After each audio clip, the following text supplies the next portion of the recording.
En frecuencia abierta, escuchando las voces de los protagonistas.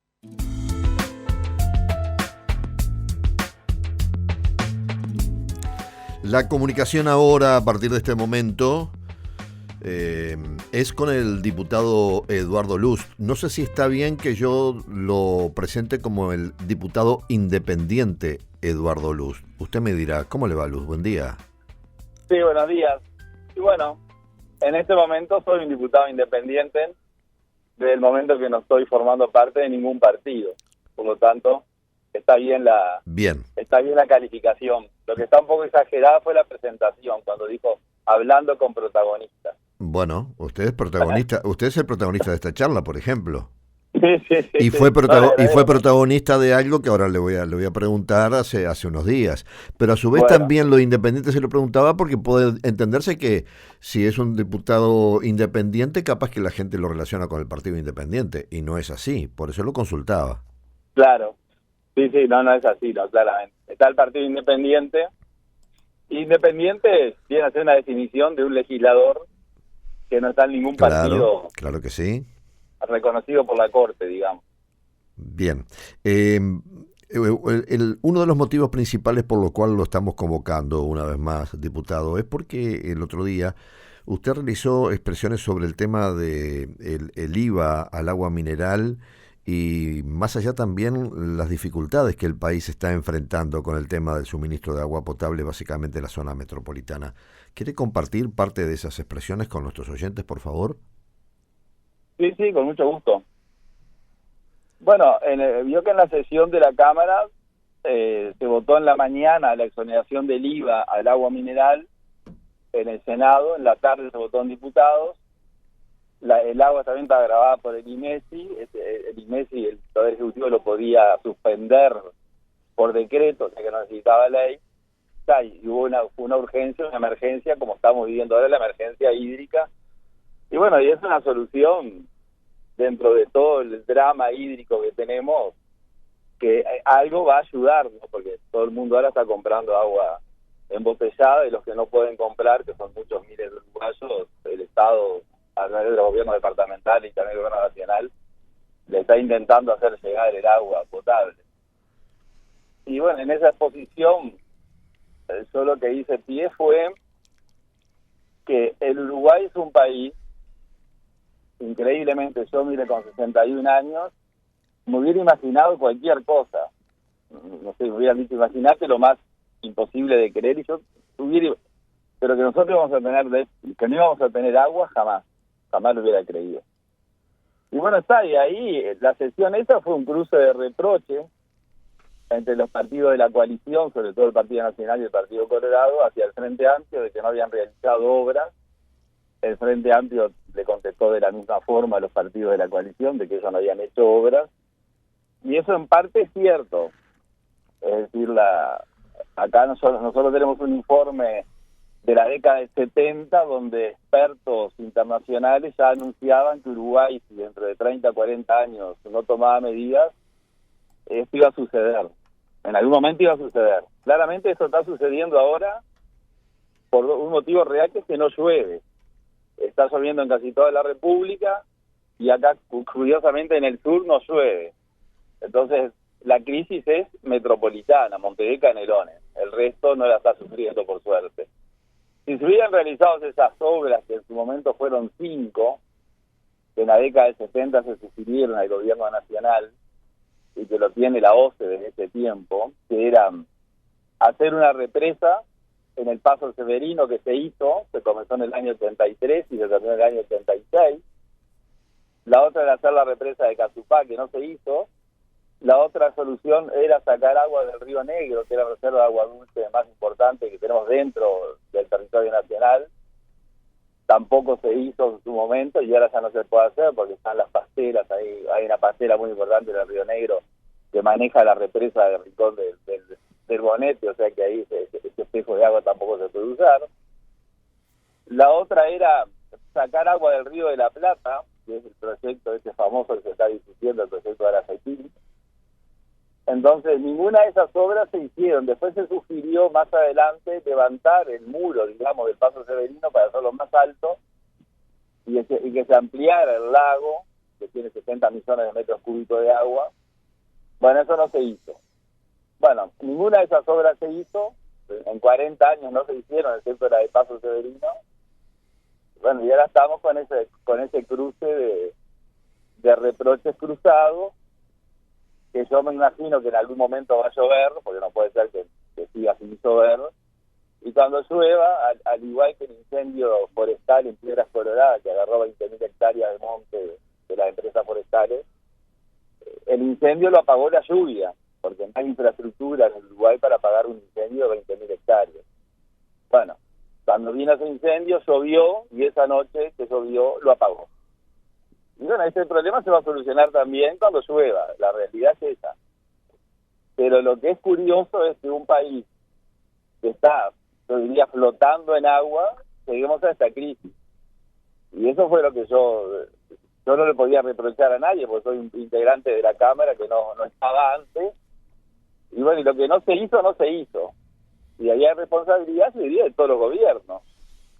Pero teníamos información muy interesante, incluso hubo gente que cuando dice información en el Parlamento, recibí algún mensaje tipo, yo diría hasta burlándose de la información que yo daba, pero la información, la fuente mía era de lo que yo considero que es la persona que más sabe de agua potable en el Uruguay, que es el gerente general de OCE, el ingeniero Castañino, que es un referente latinoamericano. Bueno, y él nos explicaba la cantidad de agua que hay en el Uruguay, es decir, que nosotros no deberíamos haber llegado a esta situación si se hubieran tomado esas medidas. Y bueno, y por ahí venía mi comentario, mi participación de 15 minutos. Las obras no se hicieron, bueno, ahora hay que hacerlas. Los incendios forestales que pasó en Piedras Coloradas, hay que tomar medidas. Una de las medidas que se tomó, que lo votamos en diputados, fue que no se pudiera forestar a 500 metros de un centro poblado. Lamentablemente eso se votó en diputados con los votos del Frente Amplio y de Cabildo Abierto. Después fue al Senado, y en el Senado no sé qué pasó, que se dieron vuelta los votos y el proyecto quedó ahí. Y ahora, bueno, o sea, va a salir algo que se puede forestar hasta 50 metros de los centros poblados. Esa es la presión de los forestales. Y eso fue básicamente lo que yo manifesté. Bueno, el problema ya está, ahora hay que mirar cómo lo solucionamos. Y las soluciones están al alcance de la mano. Hay que hacer la represa de Casupá, que lleva un par de años la obra civil, 4 años para que se llene el lago, porque tampoco la que se haga la represa no va a dar agua enseguida. Y hay que hacer también el otro proyecto del Río de la Plata para sacar agua de ahí. Lo otro que se sugirió en su momento, que ese fue el dato que a mí me asombró, era sacar agua del río Uruguay, que ahí ya no hay que desalinizar, o sea que hay que ir hasta la mitad del río, póngale a la altura de Mercedes, entre Mercedes y Colonia, ahí abajo hay una planta celulosa también, y bueno, sacar agua de ahí. Y ahí fue el dato interesante para mí, que me llamó muchísimo la atención, que me dio el gerente general de OCE, sobre el agua dulce que hay en el río Uruguay. Y bueno, eso tiene un costo importante. Lamentablemente los gobiernos nuestros, el Frente Amplio fue el iniciador y la coalición es el continuador, se caracteriza, entre otras cosas, por regalar el agua dulce. Es decir, todas las inversiones que vienen al Uruguay, que está bien que vengan, en realidad vienen por el agua. Las celulosas vinieron por el agua, las empresas de hidrógeno verde vienen por el agua, que la sacan gratis. El proyecto de Google en Pando, para poner un mega edificio ahí con cientos de miles de computadoras que las tienen que enfriar con agua dulce que van a sacar de un pozo. A UPM ya le autorizaron en Paso de los Toros sacar agua del acuífero Guaraní para que los camiones de ellos, que en principio van a ser 18 camiones, funcionen a hidrógeno. No solamente se le autorizó eso, sino que el Ministerio de Industria les dio en un préstamo no reembolsable $10 millones para que empiece esta inversión. O sea que nosotros regalamos el agua, pero además pagamos a las empresas le damos la infraestructura para que ellos saquen el agua gratis. El dato del río Uruguay que yo compartí, que nos transmitió el gerente general de OCE, fue el siguiente. Él dice, el río Uruguay en su cauce normal, o sea, en su actividad normal, tiene unos 5.000 metros cúbicos de agua por segundo. 5.000 metros de agua por segundo son 5.000 metros cúbicos, son 5 millones de litros. O sea que en 10 segundos pasan 50 millones de litros de agua. En 100 segundos, que es 1 minuto y medio, pasan 500 millones de litros de agua dulce. Una cosa impresionante. Entonces él decía, solamente el río Uruguay, con el cauce de 5.000 metros por segundo, puede darle a la población del planeta, que son 8.000 millones de habitantes, 50 litros de agua dulce por día y por persona. Pero, dice, el río Uruguay tiene durante el año hasta 30.000 metros cúbicos por segundo. Bueno, si llegara a los 30.000, como llega más o menos 2 o 3 veces en el año, se le pueden dar a los 8.000 habitantes del planeta 300 litros de agua dulce por día y por persona. Una cosa Ahora, increíble. diputado, déjeme hacerle algunas reflexiones y alguna pregunta. Primero, 40 años de gobierno de todos los partidos políticos y ninguno reaccionó. ¿Sí? Ninguno. Primero. Segundo, hasta donde se informa por parte del Frente Amplio, habría un proyecto que dejó encaminado Tabaré Vázquez con la posibilidad de, si se encontraba la financiación, empezarlo a ejecutar en el año 2020, y como llegó la pandemia, el proyecto quedó en un cajón. Usted me dirá si es así, ¿verdad?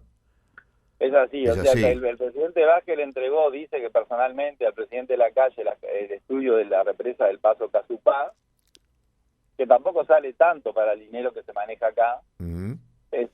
Y bueno, el gobierno de coalición resolvió hacer las dos obras. Casupá, por un préstamo que ya estaba encaminado de 80 millones de dólares, y el proyecto Arasatí, que ahí se está discutiendo quién lo paga, si lo paga el gobierno, que en nuestra instancia lo pagamos nosotros, o es un inversor privado que pone el dinero y a lo largo de unos años recupera la inversión multiplicado por 3, o sea, gasta 200 y cobra 600.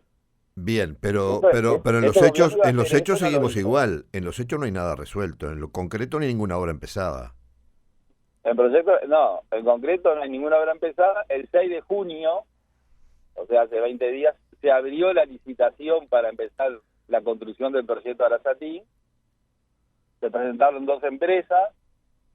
Seguramente la va a ganar la empresa que fue la que le propuso al gobierno el negocio, porque por ser el proponente tiene un puntaje Tiene un plus, preferencial seguro, sí. cuando haya que resolver la licitación. ¿Mm?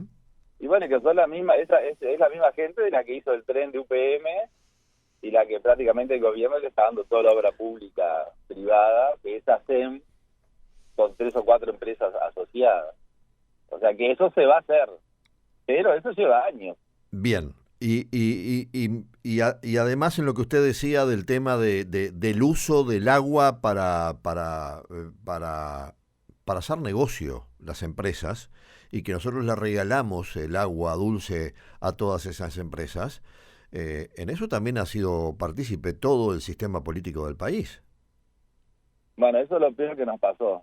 Porque Sí. se cuenta que cuando... Y eso no tiene marcha atrás ahora. Ya con quejarnos no vamos a dejar de contaminar el agua o dejar de no prever que esta situación que ahora pasó por primera vez, porque todos los uruguayos pensamos que a nosotros eso no nos va a pasar. Eso era la verdad, tenemos que decirlo. Todos pensamos que acá faltar agua, acá faltar lluvia. Y bueno, ahora nos dimos cuenta que sí, que falta lluvia y falta agua. Sí, y que a partir de ahora, en vez de ir adelante del problema, vamos a ir atrás del problema, tratando de apagar el incendio antes que evitar que el incendio se iniciara. Pero bueno, ya estamos en el baile y tenemos que bailar. El tema... ¿Cuál es la capacidad de respuesta real, rápida, eficiente y que esté al alcance económicamente de nuestro país para un problema tan delicado como este? Y bueno, respuesta, lo cierto es que respuesta rápida no hay. Acá hay que esperar que llueva, que en algún momento va a llover, me imagino, y empezar esas obras rápidamente. Hay que empezar Casupá y hay que empezar el proyecto Arasatí. Habrá que ver después el tema de la financiación, que ese es el conflicto grande que hay. En Casupá no hay problema. Es una obra de OCE con un préstamo de un banco internacional que está otorgado el préstamo y bueno, hay que empezar a trabajar. El proyecto Arasatí hay que resolver quién lo hace. Pero el problema del gobierno uruguayo, y ahí es increíble, yo todavía no me puedo convencer, es que a todas esas grandes multinacionales nosotros le estemos regalando el agua, porque yo digo, esas multinacionales pueden venir y gastar 200 millones de litros de agua dulce por día como gastan las 3 papeleras, y bueno, y poder pueden, porque el Uruguay tiene tanta agua dulce, pero el tema es que no pagan nada por el agua. Si usted le cobran un canon por el agua, que el otro día lo escuché al hoy senador Peña, en su momento ministro de Ambiente, y que fue el que otorgó la autorización a UPM en última instancia, bajo su ministerio, Sí. dice, habría que pensar en cobrar un canon al agua. Bueno, a mí me parece macanudo, porque el agua sobra acá. No tenemos ahora agua aquí en Montevideo y en Canelones, Sí. pero en el resto del país hay agua por todos lados. Claro. Y bueno, hay que cobrar el agua, como ellos nos cobran el petróleo y nos cobran todo, bueno, nosotros cobremos el agua, cobrándole un precio ínfimo, pero un precio ridículo, diría yo, de, póngale 10 centésimos por millón de litros, 10 centésimos de dólar por millón de litros de agua, bueno, son 2 millones de dólares por día. Solamente con lo que, si se le pudiera cobrar a las papeleras, que ya no se les puede cobrar porque el gobierno del Frente Amplio hizo un contrato en el cual le regaló el agua, y el gobierno actual, mire, yo en un momento dije, después de toda la lucha que tuvimos contra la instalación de UPM ahí en Durazno, yo dije, bueno, la última esperanza que nos queda es que a esto lo pare la naturaleza. Ya prácticamente entregado, ¿no? Que la naturaleza lo pare. Y la naturaleza lo paró. Claro. Una cosa insólita. Sí. O sea, apareció el virus, que yo no sé si lo inventaron, si no lo inventaron, pero que estaba. Bueno, el contrato de UPM, como usted sabe, nosotros nos reunimos con el presidente de la República, el doctor Lacalle, y le hicimos ver que había un artículo en el contrato de UPM, que yo digo que lo escribió un profeta a ese contrato, en el año 2016 lo escribió, que ese artículo lo que dice, desde el artículo 10, dice que si el Uruguay, en el Uruguay estuviera involucrado en una epidemia de carácter global, los gobiernos y también la empresa podrán rever las condiciones del contrato e incluso dejarlo sin efecto. Cuando nosotros descubrimos ese artículo, que ya lo conocíamos porque leíamos bien el contrato, nos pedimos una reunión con el presidente, que fuimos 7 personas, digamos, que estamos militando, entre comillas, en temas ambientales, y le hicimos ver al presidente, le digo, mira, acá lo que puedes hacer, presidente, es esto. Acá tenés el artículo en el cual no te pueden decir que estás violando el contrato. Porque dice, no, nosotros no podemos violar el contrato. Bueno, acá el contrato dice que si hay una epidemia a nivel mundial, que hay, vos podés revisar el contrato. Bueno, acá tenés herramientas y tenés que llamar a la gente de UPM y decirle, mirá, en estas condiciones, ahora cambió. Y ahí no va a haber juicio que valga ni nada por el estilo. ¿Y qué pasó? Y bueno, en esa reunión el presidente dijo que él tenía una estrategia con respecto a UPM, que no nos las iba a decir a nosotros, sino se le iba a comunicar a ellos mismos. Salimos bastante esperanzados, porque además el plazo era muy breve. El artículo 10 planteaba que desde que se detectaba el daño, o sea, la epidemia, el gobierno tenía 20 días hábiles para notificar a la empresa que iba a hacer uso de esa opción de rever el contrato. Claro.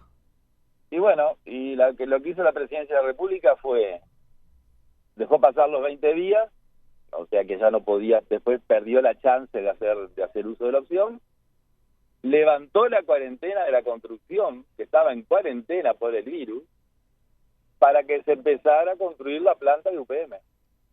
O sea que fue una medida excepcional y especial para que ellos construyeran la planta. La única esperanza que nos queda con respecto a ese tema, que yo digo que la naturaleza lo va a parar, es o por lo menos a interesar, es la falta de agua que no tenemos, hay que hacer las obras. Las obras entre que se hacen y se ponen en marcha van a llevar 4 o 5 años. Bueno, pero nosotros queremos que en todo ese periodo no venga una seca como esta, que es una seca histórica, y mientras tanto recibamos agua del cielo, vamos a decir así, hasta que tengamos eso otro. Y después lo que hay que hacer, que eso es muy difícil, porque todo el sistema político trabaja para las papeleras. Yo lo dije en Cámara, el diputado Iván Posadas planteó una cuestión de fuero, que es cuando un legislador se siente agraviado por lo que otro dice y empieza un proceso que puede llegar hasta la destitución del legislador agraviante, que en este caso era yo, y me pidió que me desdijera, que retirara lo que yo sostenía de que los gobiernos trabajaban para UPM. Dice que mire, yo no lo voy a retirar a eso, porque yo no digo que ustedes estén rentados, que sean empleados de las empresas afiliados al BPS, pero que trabajan para las papeleras, lo sostengo y lo seguiré sosteniendo todos los partidos, porque mire, acá hay mucho discurso falso también, porque acá hay partidos que aparecen diciendo nosotros estamos en contra, pero después son los que habilitan las obras. Ese es un problema real. Entonces yo le digo, ustedes trabajan como yo trabajo para proteger el medio ambiente, y otros grupos trabajan para fomentar la soja, y otros grupos de intereses trabajan para fomentar la construcción, ustedes trabajan para fomentar la papelera. Eso es así, es público y notorio. Lo han demostrado con todas sus actitudes, así que yo no retiro nada. Y bueno, y el tema quedó ahí. Pero acá lo que hay que hacer es eso. Lo que nos queda a nosotros por hacer, que va a ser muy difícil, es hacerle un control, una marcación hombre a hombre en lo que respecta a la contaminación del agua.